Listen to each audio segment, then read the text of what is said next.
The oil-rich Central African nation of Gabon voted in the country's first legislative and local elections since a 2023 military coup ended a 50-year-old political dynasty.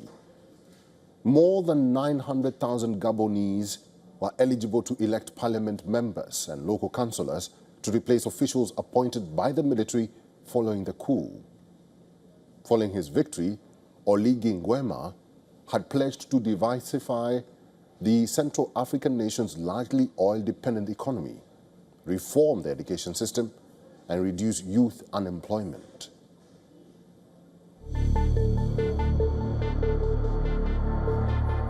More than 900,000 Gabonese voters went to the polls on September 27th for legislative and local elections aimed at ending the transitional institutions established after the August 30, 2023 coup.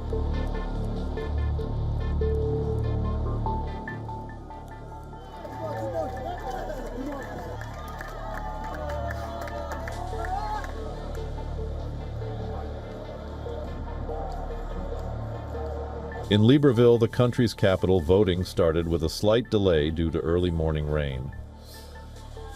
By 8 a.m. local time, voters were already lining up in front of polling stations. A total of 145 seats in the National Assembly are being contested, including 2 reserved for Gabonese living abroad, 1 for those in Africa and another for those in the rest of the world. The local elections will also select municipal and departmental councillors, who will indirectly elect 70 senators, as well as mayors and presidents of departmental assemblies. I have the strong conviction that this time, because the Gabonese people are fed up with seeing the same people, always the same people, from father to son, I am confident that tonight's results will reflect what the people want today, especially as we enter the Fifth Republic.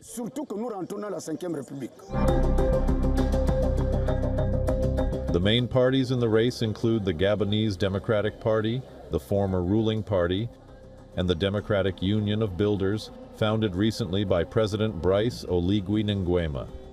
Several small underfunded parties have also nominated their candidates. A second-round election is scheduled for October 11th in constituencies where no candidate secures an absolute majority in the first round. I want change.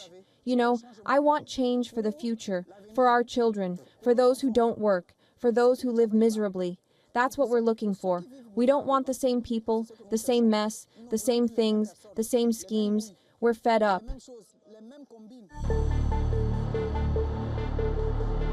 The election took place 6 months after Gabonese citizens overwhelmingly elected military junta leader Brice Oligui Nguema as their new president. Moi, Brice Clotaire Oligui Nguema, élu président de la République. The legislative election will determine whether the leader will be able to rely on a parliamentary majority going forward. Gabon has a very high unemployment rate, especially among young graduates. There is also a lack of infrastructure, including roads connecting the regional provinces and basic social services such as improving the supply of clean water to the population. Africa Bureau, WION, World is One. For all the latest news, download the WION app and subscribe to our YouTube channel.